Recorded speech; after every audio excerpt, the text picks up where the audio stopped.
Hello and welcome back to my channel, guys. The topic for this video is going to be all the important events and highlights from the Jerez Grand Prix. So guys, I'm making this video as soon as possible as I could after the race has finished. So guys, so that I can bring the latest content to you as early as possible. So guys, if you like the efforts and if you like what you see at any point in the video, please make sure you hit the like button. Please make sure you also hit the subscribe button because we're very close to 600 subscribers and I have something really special and different kind of videos planned after the 600 subscriber mark. So please make sure you hit the subscribe button and that would really make my day. So guys, without any further delay, let's get right into the video. So guys, the race at Jerez was different from the other races because this was not a race in which we got to see a lot of overtakes, but it was a race in which we got to see riders actually battling it out till the very end, and they weren't overtaking, but these were mental battles. Riders were trying to see who could actually crack under the pressure, and this was a mind game, guys. This was full of mind games, this race, and we're gonna see how. The main aim over here for the riders was to preserve their tire grips for the latter stages of the race, and the riders were doing absolutely everything to preserve their tire life. We even saw Marc Marquez doing last ditch attempts to actually preserve his edge grip so that he could use it in the latter stages of the race to actually mount that charge to have that 1% advantage even if he possibly could. So guys, now let's take a look at all the important events from the Jerez Grand Prix. So first, let's begin with the race start. The top three riders who qualified for this race were Pecco Bagnaia in first place, Fabio Quartararo in second, and Aleix Espargaro in third. From the qualifying session yesterday, it was evident that Pecco Bagnaia and Fabio Quartararo have the superior pace as compared to all the other riders on the grid, and that is exactly what we saw in the race. So as the race began, guys, we saw Pecco and Fabio actually break away towards the front, and Takaki Nakagami made a decent enough start and he was up to P4. Aleix Espargaro didn't have a really good start to the race. He went from 3rd to 6th, but he quickly pulled it back. So that was how the race start went.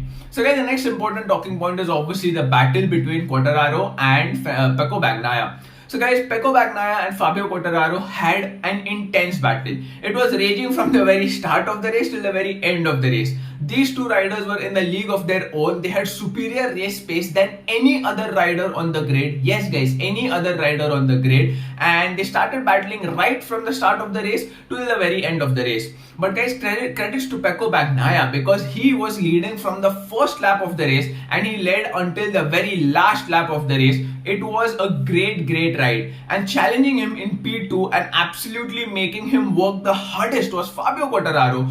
Right from lap 1 till the very last lap, the pressure was on Pecco Bagnaia. Fabio Quartararo left no stone unturned when it comes to exerting the maximum amount of pressure that he possibly could. The Yamaha was always behind the Ducati, around half a second at some point, but less than that at other points. He was absolutely riding on the limits of the Yamaha, and Pecco Bagnaia, I bet, was feeling the pressure, but absolute massive congratulations to Pecco that he did not buckle under the pressure. He produced the ride of his lifetime to put that Ducati on the top step. Yes guys, Fabio Quartararo and Pecco Bagnaia at a point were more than 6 seconds clear of the other three riders behind who were fighting for the final podium places.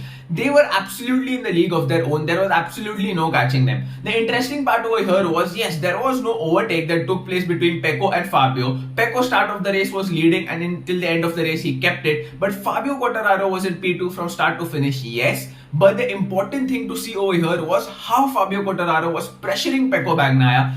Constant, relentless pressure, but Pecco thrived. Fabio in P2, absolutely great. So guys, the next talking point would be the battle for P3. Yes guys, there are three riders who were battling for the last podium place, and the riders were Jack Miller, Marc Marquez and Aleix Espargaro.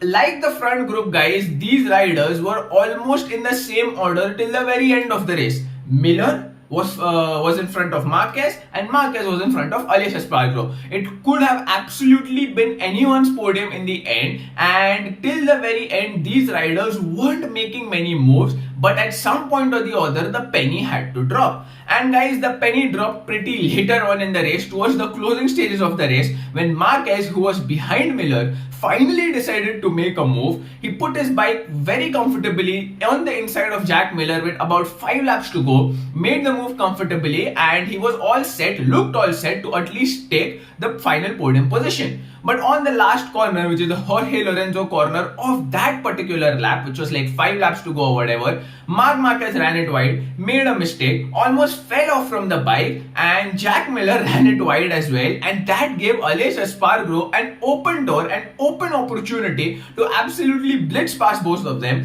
So Aleix Espargaro absolutely blitzed past both of them into P3. He had superior pace, so he started building a gap, and behind him was Jack Miller, followed by Marc Marquez, because he had made a mistake. But guys, there was a final twist in the tail on the very last lap. Marquez actually made sure that he takes Jack Miller for P4, and he finished his home race in P4, which was great. An absolutely stupendous ride by Jack Miller as well, because he was in the podium place P3 for a very long time, from absolutely the start of the race, I guess, to the with 5 laps to the last lap, or like 5 laps to go, I guess. Yes, 5 laps to go. And that was absolutely amazing by Jack Miller as well. Really great. And what a ride that was by him. And what a podium battle we have witnessed. And guys, the last talking point would be obviously the riders that have crashed. It was a very horrible day for the Pramac Ducati team, because Jorge Martin and Johan Zarco both crashed.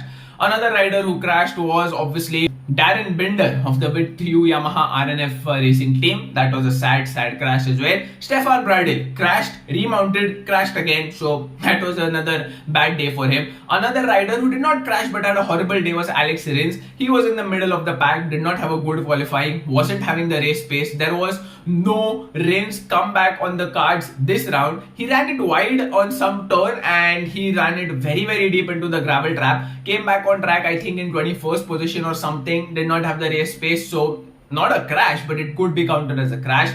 So that was that. So guys, these were the two most important talking points from the Jerez Grand Prix, which was the battle between Pecco and Quartararo and the battle for the podium. Other than that, there are other riders who did perform very decently. I will leave a top 10 rider list on your screen right now. Make sure to see if your favorite rider made it to the list or no. So guys, that was it for this video. If you liked what you see, like button. If you dislike what you see, dislike button twice. Also guys, if you're new to my channel, please make sure you hit the subscribe button, ring the notification bell, and I'll see you guys in the next video. Bye bye.